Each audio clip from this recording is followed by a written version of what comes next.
Coach, how you doing? Well, we did part of it. You did part of it. That's big. That's big. We're in the trial process. Y'all ready?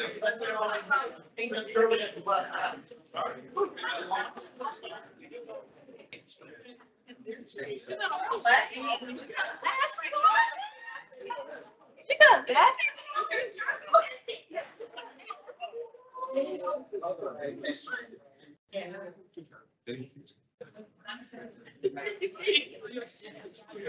Look at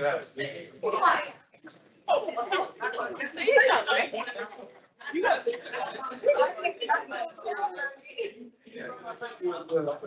Yes, sir. You don't have to.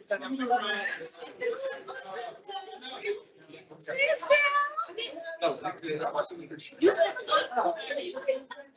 How are you?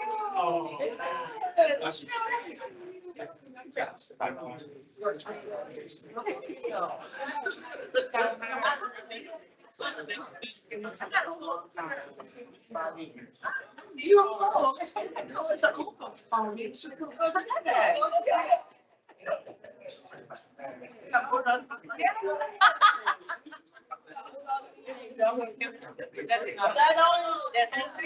That's what you need to count. Right there. Right.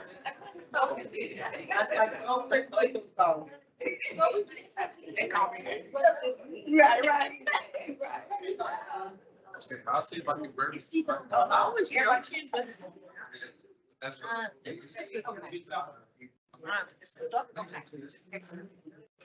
Oh.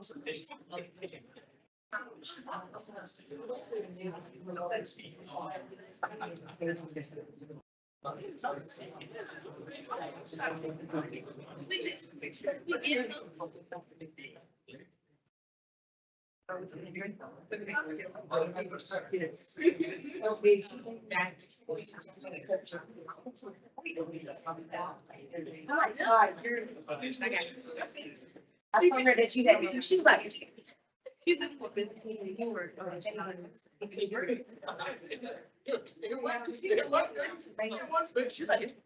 Oh.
Okay, I'm going to call you back. Meeting is sorry.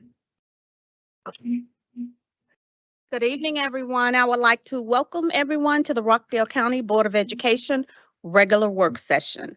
It is now 6 o'clock. I am calling the meeting to order.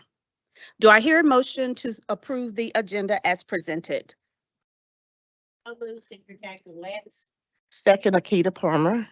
A motion to approve the agenda has been presented and made by Sandra Jackson and second by Akita Palmer. Do we have any discussions? All in favor? Any opposed? The motion approved, 7-0. Ms. Cindy Ball will now present certificates and awards. Dr. Oates, please join me in recognizing the outstanding accomplishments of our students and families. I'd like to also ask our Vice Chair, Duncan, to join us.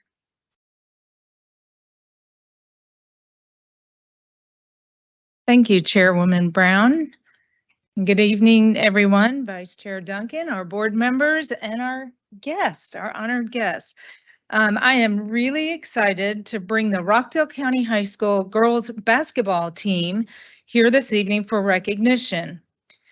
We have several large groups coming the next 2 meetings, and I just didn't want to miss an opportunity to recognize the outstanding season for this basketball team.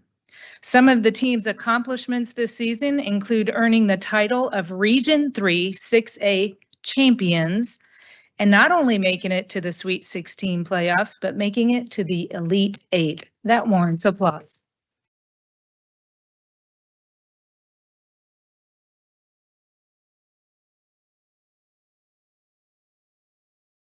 This team has 3 all-region first-team players, 1 all-region honorable mention player, and 1 all-state player.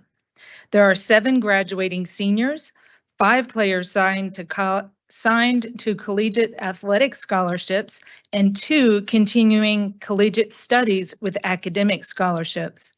We certainly wish these seniors the best as they continue their academic and athletic journeys.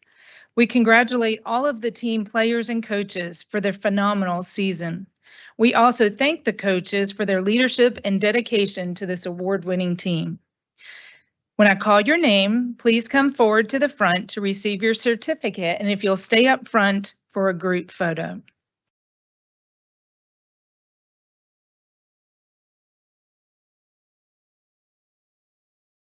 And I'm going to read all of our team members' names. And we know that some of our players were not able to be here with us this evening, but we're going to call their name as if they were with us. Shania Banks.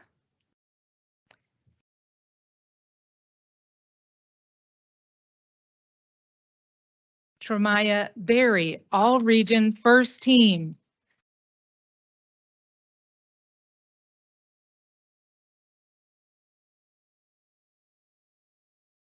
Danielle Carnegie, all-state and all-region first team. Leah Edwards, all-region first team.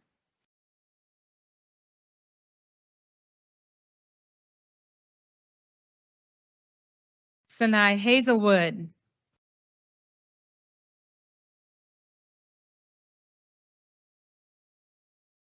Jada Henry. Skylar Lark.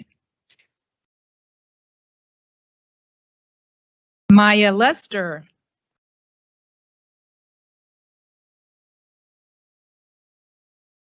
Mackenzie Moore.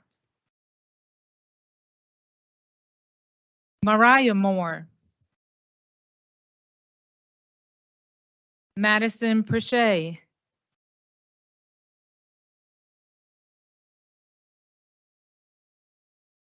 Essence Stigger. Nyla Williams, all-region honorable mention. Brooke Glasgow. And rounding out our team members, Trinity Hardy. And now we would like to recognize our coaching staff.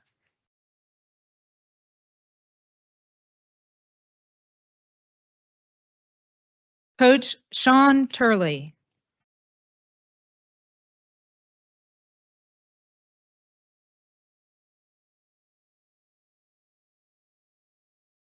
Angela Dawson.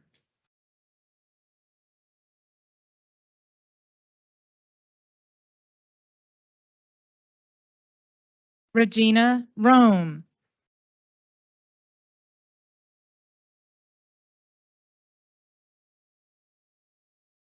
Princess Blunt.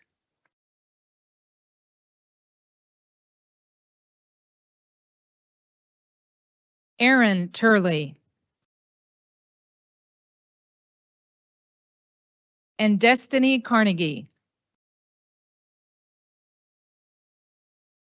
I present to you the winning Elite Eight girls basketball team from Rockdale County High School.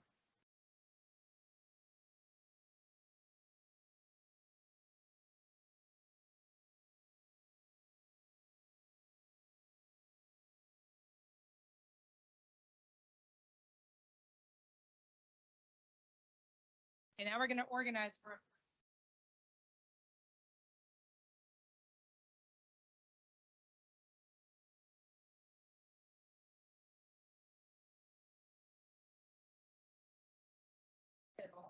And we're going to use the riser. So second step. So we want the two members front and center. So center to me. Go that way. There we go. You know how this works, right? And then everybody else is going to come in, and I'm actually going to have, no, Dr. Rose, why don't you come to this side?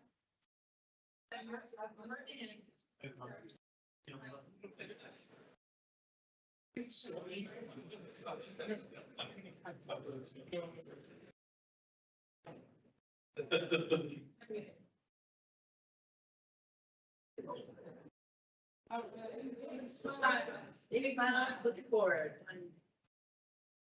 Big smiles.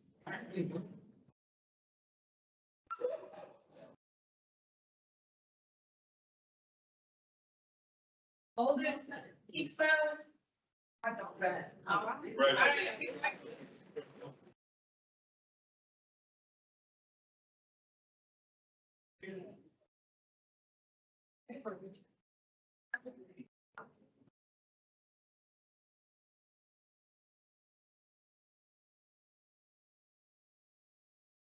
At this time, we'll call for a recess. Congratulate Our students and their families. Thank you.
It is now 6:10 and I'm calling the meeting back in order.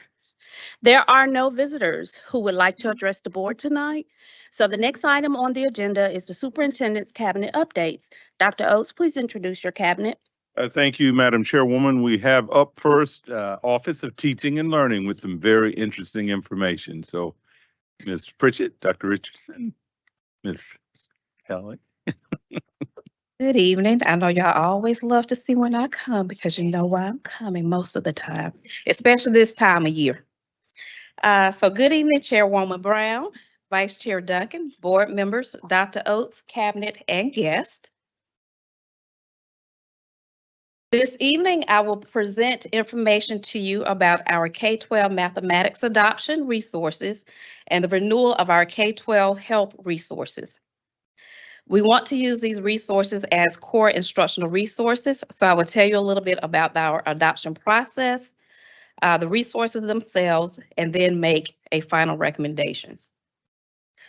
Earlier this year, our math team, and we have some of them here with us tonight, they came before the board and they shared a little bit of information about our new Georgia K-12 mathematics standards and our implementation timeline. So this year, they have really spent time on learning the standards and training teachers on those standards. For 2023-24, we're actually moving into implementation and teaching those standards within the classroom. In order to do that, it is important that we have resources to actually, for teachers to use and students to have access to that aligns with our standards.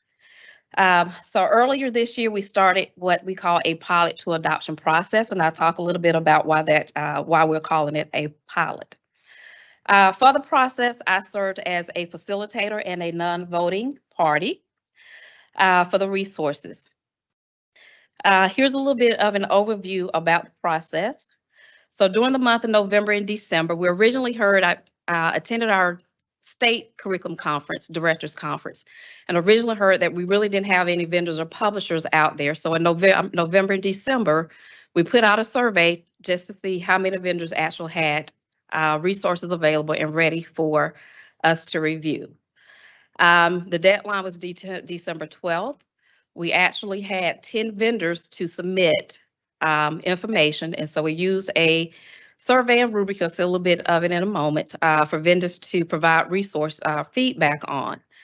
Out of the 10, we accepted 8. There were 2 we did not include in our full process, primarily because their resources were not core resources, along with them not being aligned to our standards in the way that we wanted them to be.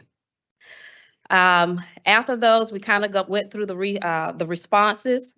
And then in January and February, we reached out to vendors and had them actually to ship resources and materials for us to evaluate to each school. We also had a set, you all probably saw them as you all kind of went in and out back in January and February, actually had them kind of set up in the hallway there.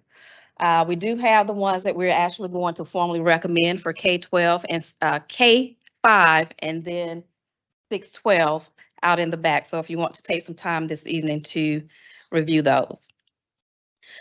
We are recommending a pilot to adoption process because one of the things that I have found, a lot of times when you do a full adoption, especially when there are new standards, sometimes there are chances that the DOE may come back and make some tweaks to their standards, which means the publishers may have to go back and also with printed materials, they tend not to go back and make those changes.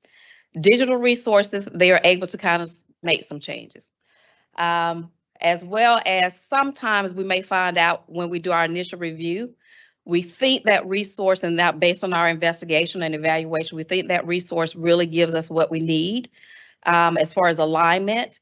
But the pilot process really will give teachers and students an opportunity to explore and to use those 1 year, at least before we make that full long-term 6 or 7 year commitment, especially since we have new standards.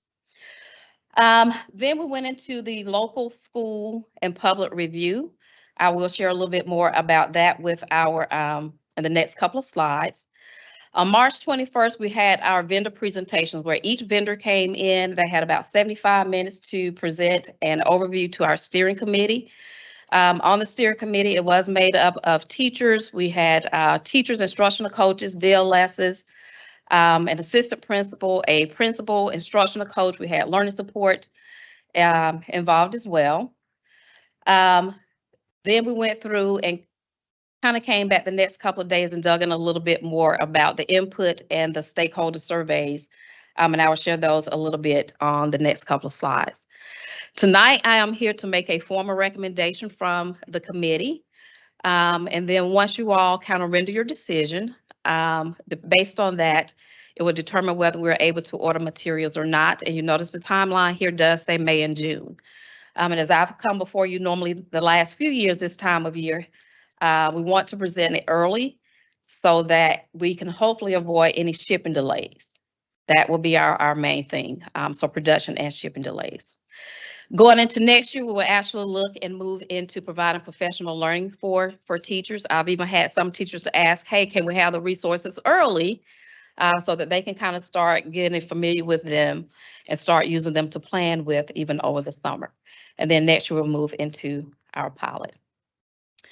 To do the evaluation, the Georgia Department of Education put out a math instructional resource quality assurance rubric. And this rubric contains some of the criteria that we use. So we use this kind of as a baseline and a foundational piece, but there were some other components we felt that were missing that we went in and we also added to our survey. One of those that we thought that was very, very important was looking at the cultural relevance and the diversity within some of the resources. So that is one of the additional components that we did add. And I'll say this is one of the first time I've seen the DOE really put out something to say specifically in what kinds of things to look for in instructional materials. Here's an example. I asked for the steering committee members, and so what they were charged with, each school had a representative. And so what they were charged with was really kind of to facilitate that process within their schools. So I did ask for them to kind of send some photos of their setup. So there's one there you can see where a couple of teachers and what that actually looks like. So we asked them to sit down with the rubrics and really go through each one of those resources and evaluate it based on that criteria. We solicited stakeholder feedback, not just from our educators, but our community stakeholders as well. So information was communicated through Remind. So Ms. Ball sent out a couple of those messages for us. It was also posted on our district public website as well as each school's website. And our lovely math team even was there at Parent Academy in March to kind of just share and make sure that the parents were aware who were in attendance, communicate and just share. They set up a QR code and you can see there in the top picture that they are sharing with a parent on how to go through and access the website. So here are the results of our evaluation. So out of educators, we had 403 responses. Majority of those were teachers. You can see there the breakdown. We had categories for teachers, our coaches, an administrator, digital learning specialist, and other. As well as our elementary, middle, and high school numbers and the breakdown by grade band. If you notice, our high school numbers are extremely high compared to our middle school and high school. And that's kind of understandable because with our elementary teachers, we think about they are responsible for teaching majority of them, all four content areas. So their numbers are going to be a little bit higher as compared to our middle school teachers and high school teachers where that may be the only content, a course that they teach. From our community members, students, parents, and community members, we had 145 responses. Majority of those, again, were parents. I was glad to see that we did have some students to look at it and provide some feedback on evaluation. So you can see there that our parents made up about 84% of those from the 145 responses. And majority of those were our elementary parents at 67.59%. So for elementary, the results came out to recommend McGraw-Hill, and the title of their book is series, it's a full series, it's Georgia Reveal Math. This is an example of the teacher dashboard and what they will actually see when they log in. Also within that teacher dashboard, one of the things I really want to highlight are a couple of things. One is that grade book.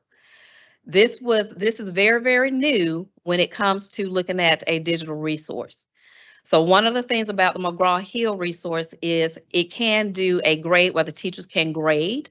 It is very compatible. Where's my Derek? Derek. It is very compatible with Canvas. And so that was one of the things that we included in because we knew it would be going to a new learning management system, and I knew what it would be at that time. So it is very compatible with Canvas that students can also, the platform in itself is set up very similar to Canvas, but from the teacher side, you can see some of the things that they can go in and actually see the resources. I want to point that out because that was very, very important for our teachers, but also even with our parents, because they'll be able to go into their student side of it and see what assignments are posted. So I'm going to show you what the student screen looks like in just a moment. I did include in there, but for time's sake, I'm not going to show it. But I did include in there some video for you all if you want to go and look at just an example of what the student dashboard and the teacher dashboard looks like. There's a video. Here's an example of the student dashboard. One of the things with the student dashboard, as I mentioned, you can see it kind of allows the students to keep track of their work. So once the teacher pushes out that lesson, it'll show up. If the student clicks on the lesson, it'll show what they have been assigned to do. It will also show what work is past due, but you'll also see there where the students can see their grade. What I really like about this, where it says view, if they click on it, even as a teacher, they can go in and see the student's actual work and the assignment that they did in the digital platform. There are some additional resources, components within the book that really hits at what the new standards are about. And I think a lot of us would be excited about this one. One of the big pieces is the modeling. And so the math team talked about modeling when they presented a few months ago, and that modeling looking at that real world context. How can we put that in context for the students? So here are 3 different examples where they have STEM project cards. There's a cross-curricular connection card because there's also that interdisciplinary piece that they're looking for. And then there's their real world connection card. 2 additional features that they also have. For K2, it's called Redbird, and for 3-5, it is called Alex, but very similar in what they deliver. And part of this gets to that personalized learning. And so as we know, our students don't always come in at that same level. So once they kind of take a little bit of a diagnostic, it goes, but the diagnostic is over their prerequisite skills that they need to have in order to master those on grade level standards. So this kind of gives them that additional practice, and the teacher can go in and customize that and push it out to the students directly through their dashboard. Our recommendation for 6 through 12 is Savvis Learning, and their series is called Envision Math. Here's a little example here for the student piece. And one of the things they have embedded is called Math XL, not the other one that we hear a lot about, but the Math XL is unique to Savvis, and it's very similar to what the Redbird and the Alex does. But at the secondary level, this allows the teachers to go in and actually help and push out in some customization. But the one thing we often talk about when we have supplemental resources, especially digital supplemental resources, one of the things we always talk about is how can a student, I think Ms. North, I remember you asking this question once before, how can a student get that additional assistance and help if I'm working alone? Math Excel provides that.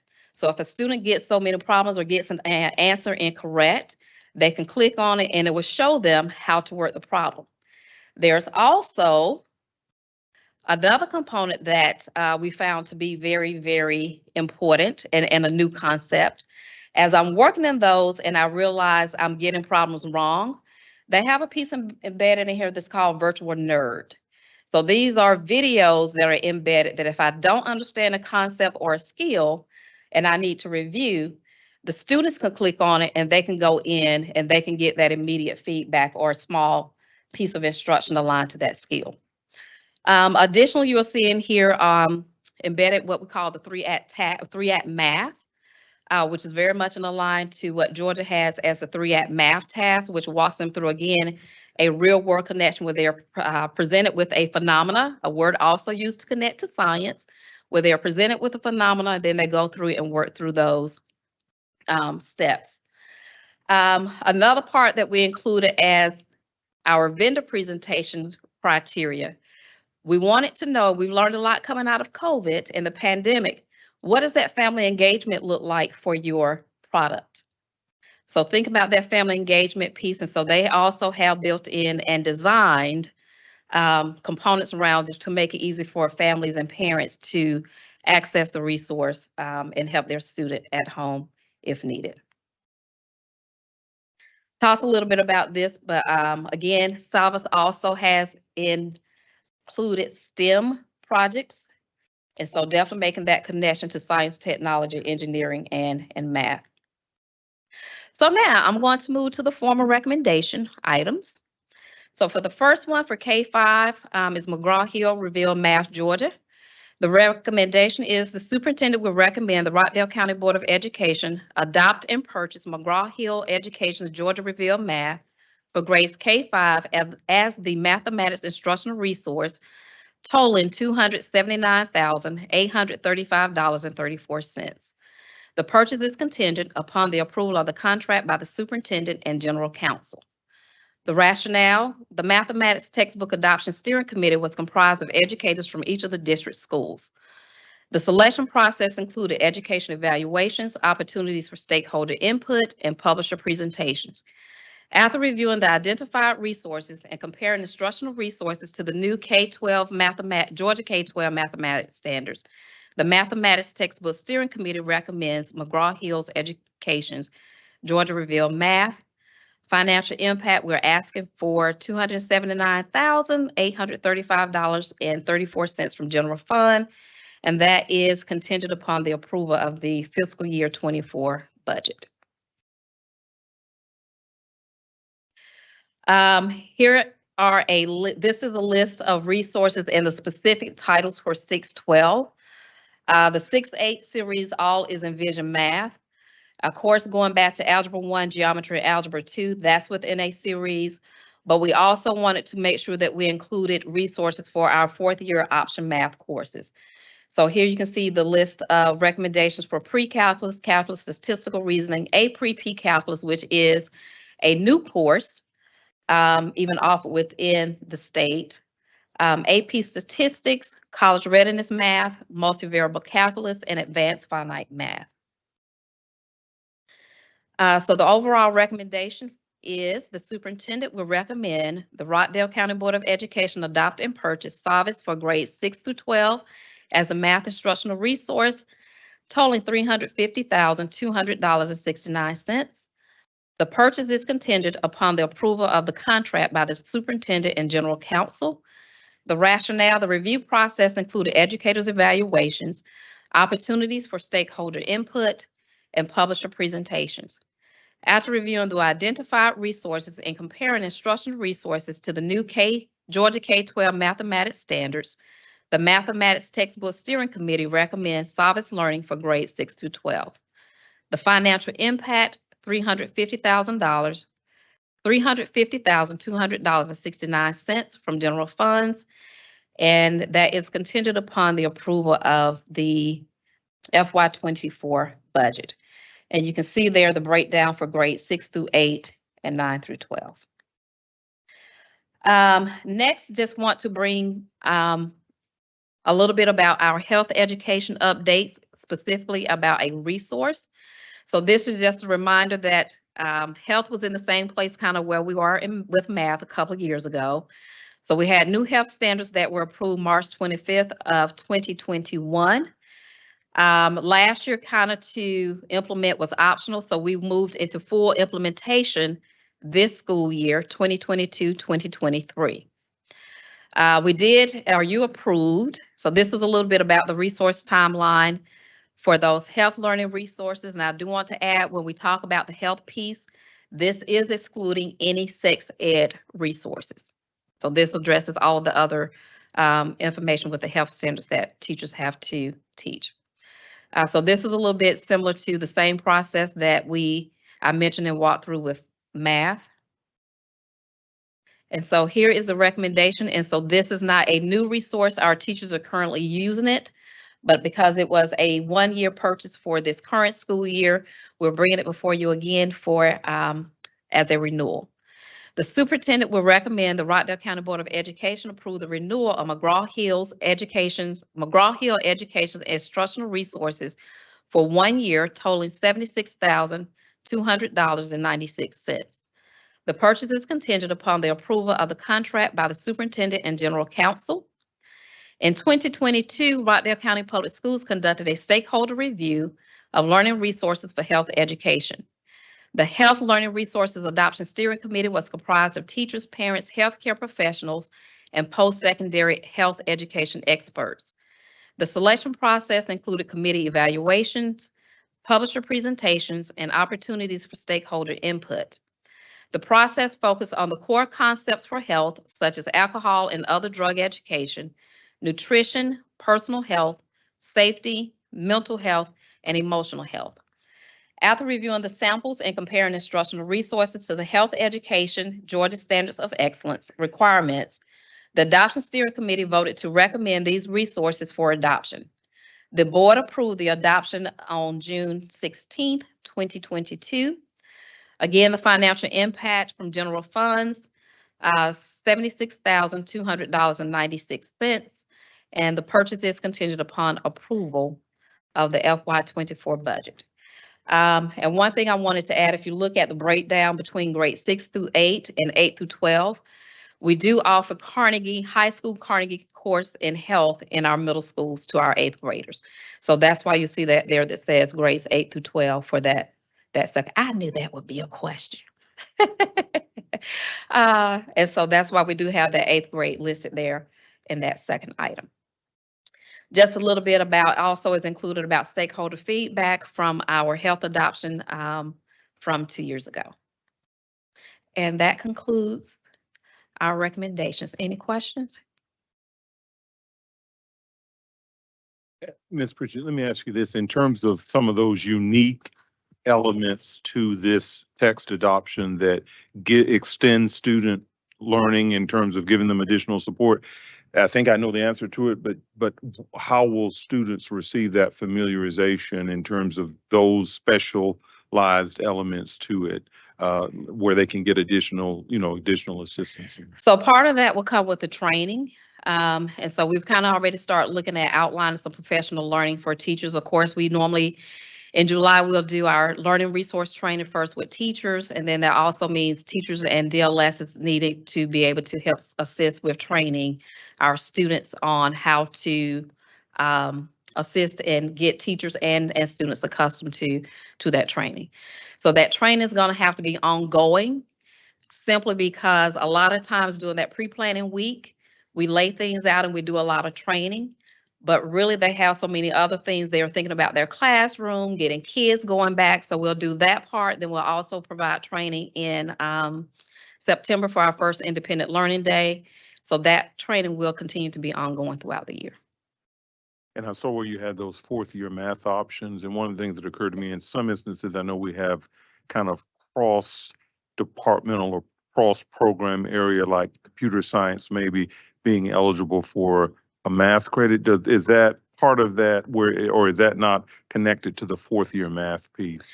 Not in this piece, Okay. because that computer science piece still falls under CTAE. Gotcha. So yeah, so we did include the computer science as a part of this adoption. Thank you. I want to follow up on his question regarding the 4th-year math. Yes. We have a lot of options there for the 4th-year math. Do we have staff to teach all of those infinite math and because those are higher level teaching skills? We do, and some of those courses are very unique to Magnet. Exactly. Very unique to Magnet and Rockdale, especially when we're talking about the advanced finite math and the multivariable math. Those are some of the ones that they do teach, and I specifically met and brought those teachers over, including our statistical reasoning teachers, our AP stats teacher, our calculus teachers, AP calculus teachers, a lot of those we brought over to actually meet and go through and hear the vendor presentations for themselves. Because they will be, for the most part, as you say, they're singletons and they're teaching those courses. Yes, and Magnet is specialized for those schools. So are we considering doing it at RCA too? Because again, Magnet is special for the students that are there. But what about those students at Salem and Rockdale, not Rockdale per se, because they're right there, but Heritage, who it might be only 2 or 3 students that might need to have access to those higher level math. Are we going to make it available in a common place for them to be able to take those courses as well? And you're absolutely right, it does take staffing. Mhm. So I want to mention one thing you did mention about RCA. So one thing that Dr. Williams is doing for next year is he is adding math courses back to RCA. Okay. So he's adding college readiness math, pre-calculus, and advanced algebra for next year. The other ones I do know we do have calculus, and I think is AP Cal at Heritage. I think AP calculus, no, they just have the regular calculus at Heritage. And that's always been one of my concerns. Of course, my children had the advantage of being at the magnet school, and so they had access to these courses. But I do know that there are other students that are interested but don't have access. So just putting that out there in the environment. My next question was regarding the health resources that we approved in 2022, and we're asking for another year. Are we going to continue to do it annually, or we're going to say that extend the contract for 3 years? Is it more cost effective to do it single year versus multi-year? I am so glad you asked that I question. know you No. are. You love my questions. The cost savings really are greater when we do it by 6 year. We get a greater discount, but because where we are financially, we, for the most part, have a lot of our resources, we have continued to go year to year. So it does become a financial piece and a budgeting piece. But we do get a greater, even for the, some of the other resources we've had, it would have been a greater savings to do them over a multi-year. Even if it's 3 years, there's still a greater savings there to do 3 years versus going year to year. Okay, and the second part of that question was we don't have the sex education component to that. No, What are we teaching our students, or is it something totally with not with the sex education part of it? Are we just not having it in our school systems, or? we do have it, which is why I asked my lovely Dr. Richardson to be here tonight, just in case. Just in case I had a question. So we do offer sex ed. And of course, you know, with that sensitive content, it's imperative that we monitor how that content is delivered to students. So right now for our middle school, we use Choosing the Best. That's a resource that has worked for us for over 10 years. That resource is actually grant funded, so it's no cost for the district. There's a survey and an MOU that Santana filters for us every year. So we'll continue to do that. At the high school level, we use Real Essentials. Again, that content, we've vetted for several years and we've used it. It's been very successful for us. And it's also grant funded at no cost to the district. Well, I'm glad to hear that, because I'm sure we're all aware of what's going on in Yes, some of the ma'am. other school districts. I have followed that very closely, ma'am. So that was the purpose of my question, and I thank you both for those answers. No problem. And I do recall that Ms. Board Member North had some questions about the sex ed resources sometime back, and I shared with you the resources for each level. Let me also share that with respect to funding text adoptions over a protracted period of time, one of the things I'm very excited about, Keith, is as we prepare for our East Plus 6, we do know that we can build in those textbook adoptions there. So that will be a very cost-effective strategy. And I know that Santana recently, he's very, very meticulous. He checked to make sure and for us to get an official opinion from council, from outside council about the that we can have that is the case. And I knew in my previous district, it was in the East Plus. So we're looking forward to that. Sure. And that's where a lot of districts actually carry their textbook funds. Exactly. Is You in say the that we East Block. currently don't have it in this, It wasn't it. It's never in the been. current one, but we'll, okay. And there. Thank you. Mrs. Rowland?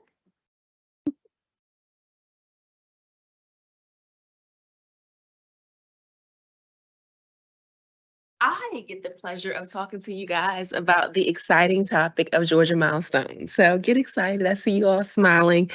Um, Good afternoon, Dr. Oates, Chairwoman Brown, Board, and Cabinet. Thank you guys for having me once again this April. If you guys remember last year, I had an extra person with me. She's not with me today. She wanted to come, but her dad is getting an award tonight and tomorrow, and so he's hanging out with her. But I'm excited to be before you guys to provide an update on where we are in Rockdale County for the Georgia milestones that are coming up in May. So we often ask ourselves as educators, how will we know if each student has learned? Of course, as educators, it is very important for us to ensure that we're creating productive members of society. That means that as we provide instruction for these students, we need to make sure that they are learning. Well, how do we do that? We do that through a balanced system of assessments. That's okay. You just wanted me to have some theme music, that's all.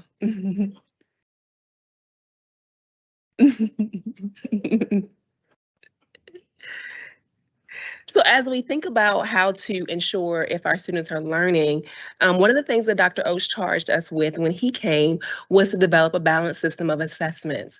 Well, the balanced system of assessments includes classroom formative assessments like thumbs up, thumbs down, quizzes, things like that. Those formative things where kids, teachers can get a quick assessment of how the students are doing. Also, other local practices like CUAs and CFAs. And then lastly, the state summative assessments as multiple measures to provide a full picture of the student's performance. I think that we're all familiar with it. The Georgia milestones are a state assessment system that we use to just determine how well our students are doing and if they are learning. In Rockdale County, we have the cycle for results. It's a 9-step process that we use here in Rockdale County to once again determine if our students are learning or if they need remediation or acceleration. Within the cycle for results, step 9 directly relates to the Georgia milestones where we assess for mastery and sometimes we have to repeat the cycle. But before we get to step 9, we start with step 3 within our balanced assessment system, where we collaborate on designing common assessments and instruction, which is PLC question number 2. Then we move on to conducting balanced formative assessments, typically our CUAs and our CFAs that are aligned to our state standards. And then of course, as we conduct those balanced assessment systems, we then, within our PLCs, analyze the formative assessment data to ensure that we're on a track to assess for mastery to make sure that our students have learned. Now we get into what the Georgia Milestone Assessment System looks like. Within our assessment systems, we have EOGs and EOCs. Our EOG students are grades 3 through 8, and our EOC students are grades 8 through 12. You guys will hear more about that later.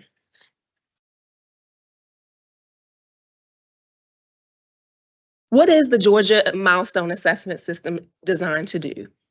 Well, first, it's designed to provide each student with critical information about their own achievement, specifically for that particular student, and their readiness for learning for the next level of learning. Additionally, it looks to provide information on how well each student has mastered their grade-appropriate content standards provided by the DOE in the 4 core content areas of English, math, science, and social studies. Of course, we want to keep other key stakeholders involved, so the Georgia Milestone Assessment System is used to inform parents, educators, and the public about how well students are learning important content here in Rockdale County, but not just in Rockdale County, but also in the state. And then lastly, in education, we're full of acronyms, but it serves as the key component for the state's accountability system, also known as CCRPF. For our Georgia elementary milestone assessments, we have for the 3rd through 5th grade, we have ELA and math for 3rd, 4th, and 5th graders. And then our 5th graders take science. A few years ago, they removed the social studies component, so they only take ELA, math, and science at the elementary level. At the middle school level, it's a little bit different. We do have EOGs for 6th, 7th, and 8th grade for ELA and math, but for our 8th graders, they have some extended opportunities where they take coordinate algebra, they also take physical science, and then they also take the Georgia studies for 8th grade students. Our high school students take American Lit, Algebra 1, according to algebra, sometimes we have students that are from outside the district and they have to take the Algebra 1 component, biology, and US history. Student participation. In the past, we've had the flexibility waivers, the most recent one being COVID, where we've had different things that pertain specifically to if the assessments count or do we have to give it. We will not have any waivers this year as of right now. The DOE did not request any, and the federal government has not given us any. All students, including those in Rockdale County receiving virtual instruction, are expected to participate in Georgia Milestones this year. There is no at-home option for our students that are our virtual students.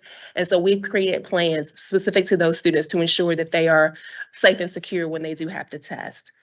Lastly, a part of our student participation means that we have to have a 95% participation rate at every single school in Rockdale County and a 95% participation rate as a whole. That means that every single school in Rockdale County has to test 95% of their students. And then as an average as a whole, we have to have a 95% participation rate as a district as well. A requirement for the end of course assessment. And so this is something that gets to be very interesting, especially at the high school level for students, especially coming outside of the district. But all of the ELC courses count for 20% of the student's final numeric grade. A few years ago, the COVID waiver gave us the opportunity to have a lower percentage. And so a lot of students are still thinking that it may not count, but it does count for 20% of the student's final numeric grade. That is not an RCPS decision. That's a decision that's handed down from the state, and that each student must earn a 70 or higher as a final course grade to pass the course and to actually earn course credit. What are we doing to prepare Rockdale County Public Schools for our administration that's coming up in May? Well, we start with our training. We trained our leaders at the IST meeting that we had on March 15th. We had 2 morning sessions, and then for those leaders that could not leave their building for the morning sessions, we offered an additional session in the afternoon to ensure that every leader in the building, from assistant principals to principals and coaches, every leader in the building, all the AAs, DLSs, everyone had an opportunity to get trained for milestones. Additionally, the testing coordinators have had 3 trainings so far. We have 1 more that's coming up right before we begin to administer. All of the teachers in the buildings will be trained by testing coordinators based on the guidelines and the information from the DOE. And then each school has a written plan. They're required to have a written plan turned into county office to address any emergencies that could possibly happen, fire drills, a medical emergency, any of those things. We try to plan for those things in advance, like the internet going down, which the weather could make that happen. And so we have plans for all of those things and what should happen if that's the case, just in case we need to contact the state for some reason. We also are working to prepare our students, not just through instruction, but just other things to ensure that they are prepared in order to do their best on the milestones. Specific plans were created to ensure our virtual students test safely and securely. Our elementary school virtual students have already come in physically. We had a 99%, 99% of the students showed up for the elementary school virtual students. We're working on the secondary students now. We're working through some of the challenges with their devices, but we are working to ensure that they have the opportunity to test as well. To prepare the students, we have had 4 district level practice sessions within the Milestone platform so that the kids can get used to the tools that are within the platform. The practice sessions provide opportunities for the district to test the technology to ensure that we can process the large number of students that are on the network at the same time. And so we've done things like stagger the start times, try to ensure that we don't have everybody on the same COS. I don't really know what that means, but Derek tells me that all the time. But whatever that means, not everybody can be on the same one at the same time. But we just make sure that we do all the things to ensure that our technology and here in Rockdale County does not fail us and cause us something to happen. For our practice sessions, the practice sessions provide opportunities for the students to practice the tools, like the highlighting option. For our students that receive accommodations, they get to practice the read aloud option, the magnifying glass. Schools actually have the opportunity to practice how they play. And so when I visited the schools, when we've had some of the practice sessions, they've literally locked the buildings down. You see the signs up that say testing in progress. There's no movement. They are definitely in testing mode so that they get the kids trained, but not just the students, but the teachers as well. All students, we're planning to make sure that they're all tested safely and securely, and all make sure that we abide by all COVID protocols. And then making sure that we provide opportunities for our students that receive accommodations to use those accommodations within the platform, just so that it's not a surprise to them when they actually test on test day. This is our current EOG and EOC schedule. If you guys can see that, it has the first 2 weeks in May as our administration, with the heavy days being that Monday, Tuesday, Wednesday, and then the lighter days being the Thursdays and Fridays for makeup. And then we also have our EOG and our EOC retest at the bottom with the 22nd and the 23rd. And we'll talk a little bit about the retest now with who takes the retest. Students that did not pass reading in grades 3, 5, and 8, and students that did not pass math in grades 5 and 8. That's something that comes down directly from the DOE. They make that determination about the grades and who tests. We just provide the date that we test, and we provide the opportunity for the retest. Our EOC summer administration plans are underway as well. We have the summer school dates and the administration dates, but our testing site is to be determined because we just need to make sure we know how many students actually need to test. And so when in talking with Dr. Freeman, we have some thoughts, but we need to make sure we have enough space for the number of students that may test, and making sure that we have enough people to test as well. The question I think that everybody asks me after we administer the assessment is when the scores come back, and we literally do not know. We have no idea. What happens is we test through our platform, which is DRC. The DOE verifies with DRC that the scores are there and that they're accurate. The scores are embargoed until the DOE releases it. There is no official date, like it's maybe they say 10 days after or anything like that. We just receive a notification. Dr. Oates receives it first, and then I think it goes to Shirley, and then it trickles down to me eventually. And then we get the information that it's been released to the public. And that's it. And so that is all I have in the exciting world of milestones. And so I am just asking you guys if you have any questions for me. You guys look so excited to hear all of that information about milestones. Yes, ma'am. Okay. If the kids aren't full, then they don't test well. Is there any special breakfast or free breakfast on the mornings of testing just to make sure that all the kids have something, or is that? Well, I don't know about that. That may be a question for Dr. Oates, but what I can tell you is that, I know this is about to sound funny, but we have probably 9,000 mints in my office. And so every kid gets a mint every single day, but this was a request from one of the students that wanted mints. And so Dr. Oates has graciously provided mints for the students for them to have during their test, but I'm not sure about the breakfast. So I know that there's a financial piece associated with that. Yes. Okay. On breakfast, yes. So yes, they'll have, nutritious meals to make sure that they're not hungry. I have a curiosity question. The retesting, is it the same original test? And what happens if they don't pass the retest? It is not the same original test. And I know that that's a conversation that they have within the area superintendents. That's not through my department when they have that conversation about the retest. So I know that it's probably one of the factors associated with the retention, but that's not a conversation that we have. Yeah. The timeline between testing It's and tight. retesting is tight. And I'm almost thinking that the next part of that is the fact that we don't have scores and we don't know when we have scores. So it's tight. It is tight. We're It is tight. And retesting- the thing is everybody in the state actually follows that same calendar. And so they're processing those scores all at the same time. I guess my curiosity is, so the retesting is based on the fact that the student did not score well enough, right? And therefore, there's no definite data that is being provided to the schools to say that these are the areas that we need to now shore up a little bit more before they retest. Or we just say, okay, they didn't do well, let's retest. That's how it works. You understand what I mean?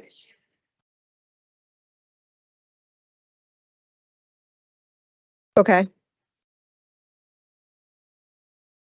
What they do is they put the students in intervention classes and they stay in those intervention classes. It might be a math intervention class or a reading intervention class, or maybe a combination of both, just based on the preliminary data that the teachers and the principals have for the students.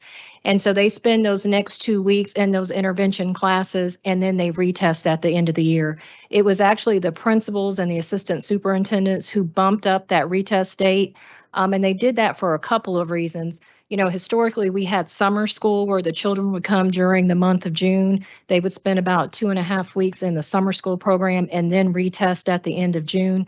But they had difficulties getting all the students in for the summer school programs. And so they opted to move that up and finish it while they knew they had everybody in attendance during the regular school year. But you asked the question as it relates to what happens if they don't pass the retest. Renata is right. That is one factor of many that they look at to make a determination as to whether or not that child is placed or retained for the upcoming school year. But they use that along with a number of things, some STAR data, grades, there's Teacher what we call a recommendations. LICE retention scale, the teacher information. So they use that in conjunction with other pieces to make that final determination. And what's typically held is called a placement meeting. And that's where the principal, the counselor, the parent, the teacher will all come together and look at those combined pieces to make that final determination. Okay. Thank you, Shirley. I want to acknowledge Renata and her team. Renata met with me and obviously went through all the details about DRC, and there have been a lot of challenges with that, but it's good. I will tell you, we're unique in the state, and certainly we're unique. I can speak to Metro RESA. We're unique in our RESA in Metropolitan Atlanta for all of the care that we put into the practice test. Yeah, we're the only ones offering it. We're the only ones offering it, and it gives us the opportunity to see what some of the challenges are. We have an opportunity to try to iron those out. But I know this. I'm married to an administrator and test coordinator, and I'm like, what? How many practice tests you've had? How many of you guys had? Zero. So it's very beneficial. So thank you and your team for the work that you're doing in this regard, and certainly our technology department as well for their tremendous work in making this happen. Indeed, we expect great scores, and we're going to get better scores than Yes, last year. great scores. Absolutely, Great scores. indeed. Other questions from you guys? Thank you. All right, thank so you much. guys. Who we have next? Oh, we have our distinguished Chief Operations Officer who's going to roll. He knows how to pick up that pace. Provide mints or Reese cups for the service. That would be a big plus. Good evening, Madam Chair Brown and Vice Chair Duncan, board members, and Superintendent Dr. Oates. I have a couple operational.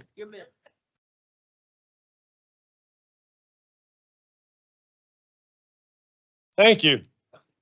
All my friends over here that harass me all the time. So the first action item I have is the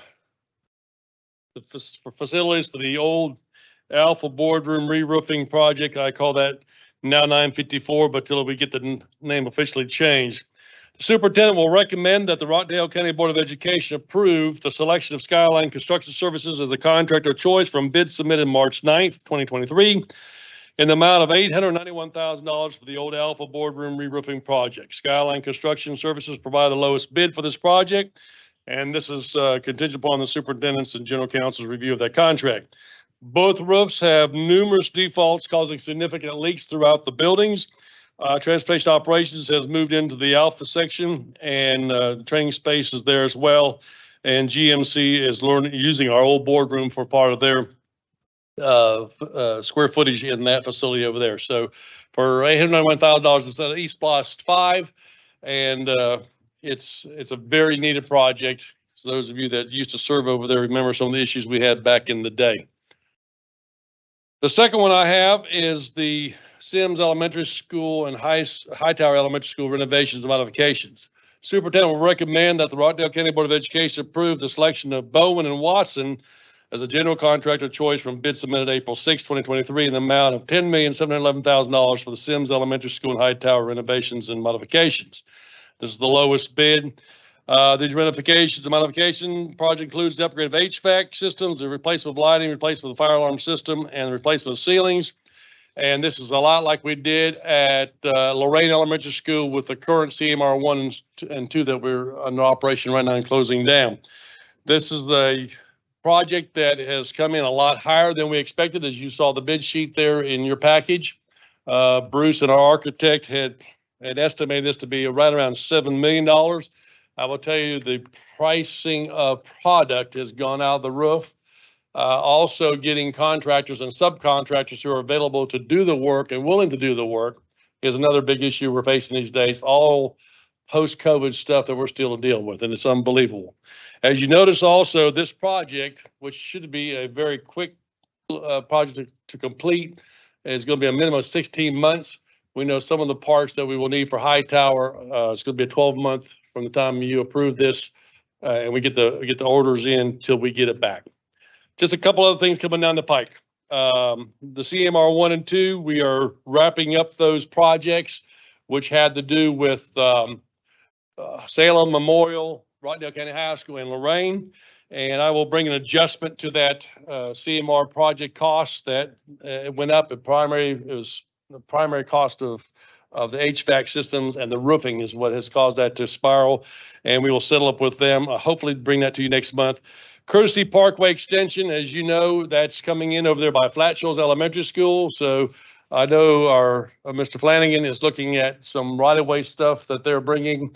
DOT is working on that. When they have the appraisal completed and the exact amount of land that they think they will need off the frontage of Flat Shoals Road in front of Flat Shoals Elementary School, I will bring that to you as an action item. Also, tennis courts improvements, which involve some pickle court drawings on those and some auditorium improvements. These are things that are coming down the pike, hopefully before June, but if not, they're shortly thereafter. Thank you.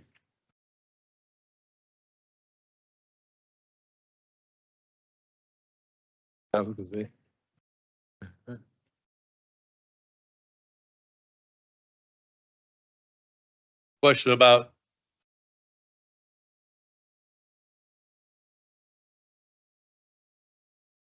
we're working on that. East Block 7. No, it's not moving that far out. Yeah, Sooner.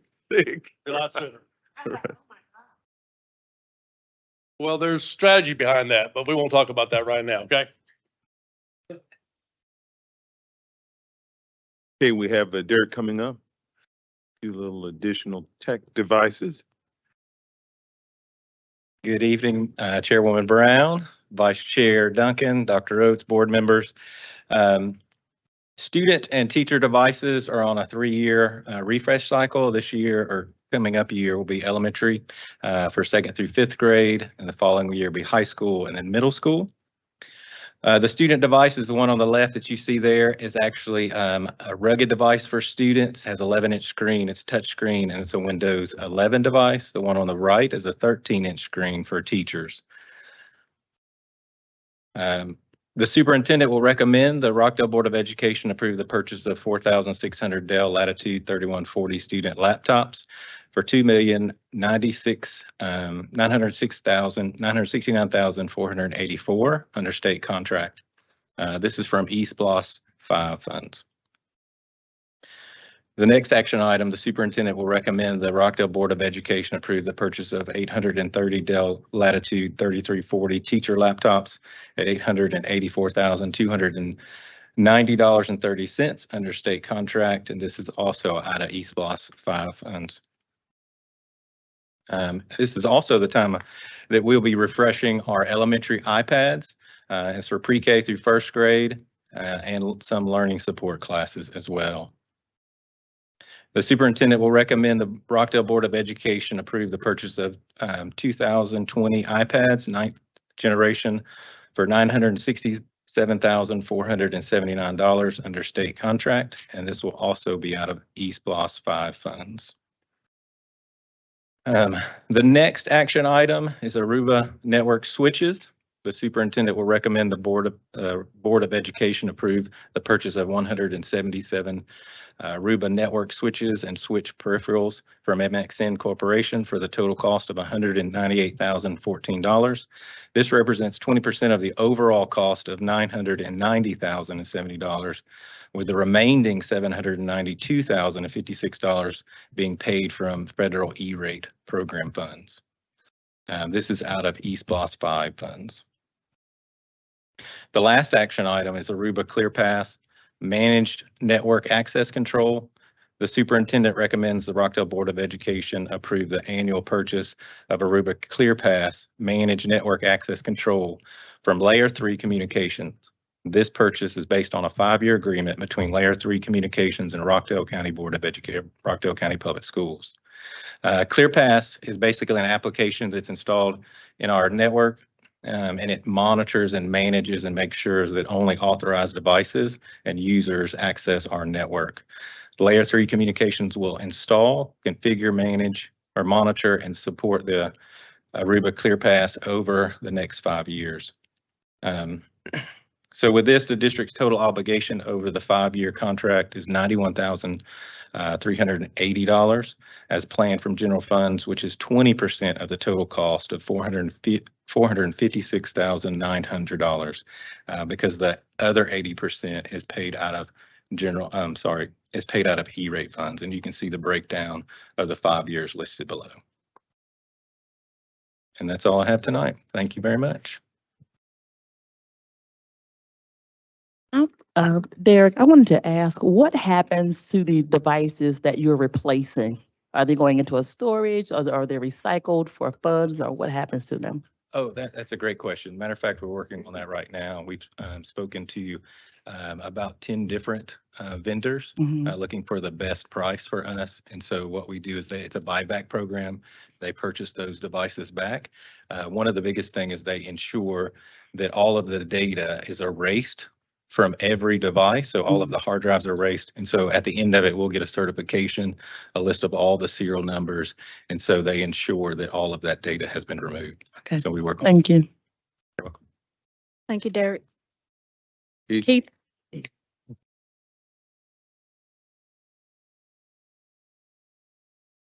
All righty. Good evening, Madam Chair Brown, Madam Vice Chair Duncan, Dr. Rhodes, members of the board. I'll be going over the preliminary financial report for the month of March. All right, the revenue for the month of March is 10.4 million. The revenue year to date is 152.6 billion, which is 84.3% of our budget. Last year in March, we received 10.7 million. We expended 146.8 million, which was 85.7% of our budget. That was revenue, I'm sorry. Expenditures for the month of March is 15.5 million. Year to date, 138.5 million year to date, which is 75% of our budget. Last March, we expended 14.6 million, 127.3 million year to date, which was 74.3% of our budget. Outstanding encumbrances are $1,213,357. Our fund balance at the end of March is roughly 52.7 million. Compared to last year, it was 48.3 million. Assets, 57.9 million. Our liabilities, 5.1 million. That's our third-party payments that will be cleared up by the next meeting. And fund balance, 52.7 million. Any questions? Thank y'all. Thank you, Keith. In the way of superintendent's update, I'm sorry. Oh, I'm sorry. Go ahead. Good. So before I turn it over to Dr. Oates, I would like to say oftentimes appropriately, Dr. Oates and Cindy will recognize our students and school staff. Dr. Oates and Cindy collaborate together to ensure that students and staff are recognized monthly at our board meetings. Well, this evening, I wish to share recent recognitions that Cindy and Dr. Oates received. Cindy, stand up so everybody can see you. I want to congratulate Cindy on her award given by our Congressman Hank Johnson, the Trailblazer Award. And she was recognized just recently for her work that she's doing in the county. Thank you, Cindy, for representing Rockdale County. We appreciate all that you do. And I would also like to say that our very own Dr. Oates yesterday was awarded the 2023 Georgia School Superintendent Association's President's Award recipient. And this happened at the Spring Bootstrap Conference at the Marriott Riverfront Hotel in Savannah. And so Dr. Oates was nominated by Metro RISA Executive Director Leanne Putman, and this prestigious award is awarded to superintendents for outstanding leadership in their school system. And so, Dr. Oates, we're proud of you. Congratulations. Now I turn it over to you. I certainly want to join in acknowledging Cindy. It was funny. Cindy and I always have to collaborate on recognition, and so she very begrudgingly told me about her recognition, and I couldn't tell her. Well, I'm surprised that you shared about Bootstrap, but I couldn't tell her what I was telling you to do about recognizing her tonight. So congratulations, Cindy. And certainly thank you for the kind words. You know, we don't know that if we're going to be a recipient of the GSSA President's Award until you get there and they call your name out. So it was quite a surprise, but I'm very honored. So thank you. I do want to share in the way of superintendent's update. I want to thank our board for your engagement during our Finance Committee meeting, and of course, all of the notices went out appropriately. So for that Finance Committee meeting, because it is open to the public, and we did have members of our public who attended. But during that Finance Committee meeting, we talked at length about our current FY24 budget development. And specifically, we talked about an action item that I am recommending, and I do want you to bear with me as I read the action item. I will recommend that the Rockdale County Board of Education approve my recommendation for a reduction in force plan to be effective July 1st, 2023. The rationale is that pursuant to board policy GAKA reduction in force, the board shall receive and consider a recommendation from the superintendent for a reduction in the workforce to include the abolition of job positions, the downgrading of an employee's position, and/or the reduction in the number of positions as a response to one or more of the following 5 circumstances. A decrease in student enrollment in any program or activity operated by the school district which would necessitate a decrease in personnel or a discontinuation of programs. B, a change in state or local curriculum, personnel, or financial practices which would necessitate a change in or elimination of programs or services provided by the school district. C, the unavailability of state or federal funds under appropriation acts for education. D, a lack of funding for programs, personnel, or services provided by the school district. And E, a reorganization plan to include the elimination of programs or services to achieve a more efficient school district. Due to the state's increase in the employer contribution portion for classified employees from $945 per classified employee to ultimately what will be $1,580 for an approximate total of $9 million in additional expense to the school district, and the unavailability of state funds and the lack of funding, I'm recommending this action item. And this particular action item is aligned to our strategic plan goal area 1, human resources and talent management. I do wish to reiterate, as we said during the Finance Committee meeting, that it's all of the things we shared are tentative because we still have to receive our local revenue. And once we have a chance, Keith and I, to thoroughly vet that and review it, we'll make the board aware of any recommended adjustments to our budget that we would put forth.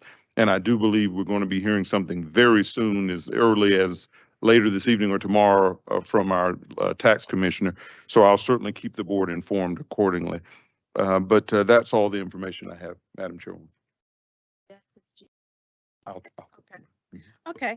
The cabinet has provided numerous presentations under information. I ask the board to please take some time and review that information.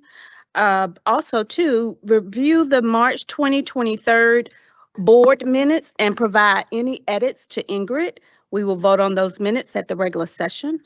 There is no old business and there is no new business. The cabinet has provided an overview of the action items for the board to vote on next week.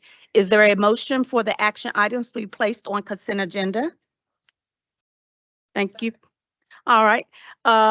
Motion has been made by Mr. Barksdale to put the action items under consent agenda at the regular session. And Ms. North has seconded that motion. Is there any discussion? All in favor? Any opposed? The motion carries. There is no board discussion. There is a need for the board to go into executive session to discuss personnel. Do I hear a motion to go into executive session to discuss personnel? So moved. Andrew Jackson. Second. All right, a motion to go into executive session to discuss personnel has been made by Ms. Sandra Jackson-Lett and second by our Vice Chair, Heather Duncan. All in favor? Any opposed? Motion carries. Left. We're going into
You need to come on.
It is now 7:28 p.m. and the board has come back into open session.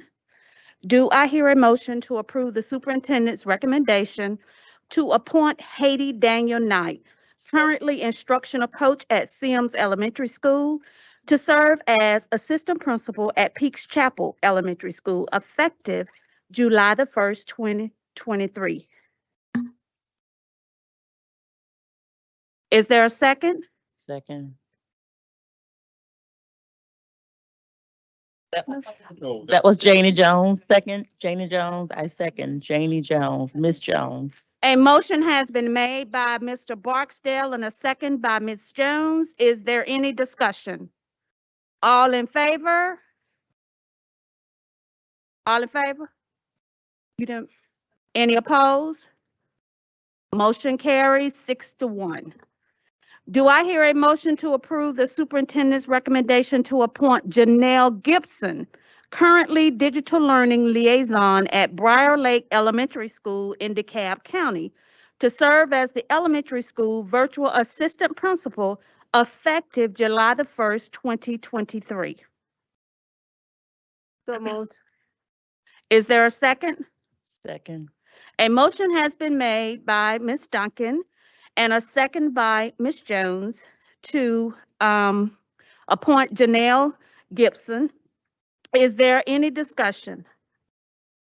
All in favor? Motion carries 7-0. With no further business to discuss, do I hear a motion to adjourn the meeting? Is there a second? All right, a motion to adjourn the meeting by Sandra Jackson Litt and second by Ms. Jones. At 7:30, the meeting, all in favor? we assume. Motion carries. The meeting is adjourned. Oh, I do need to make a final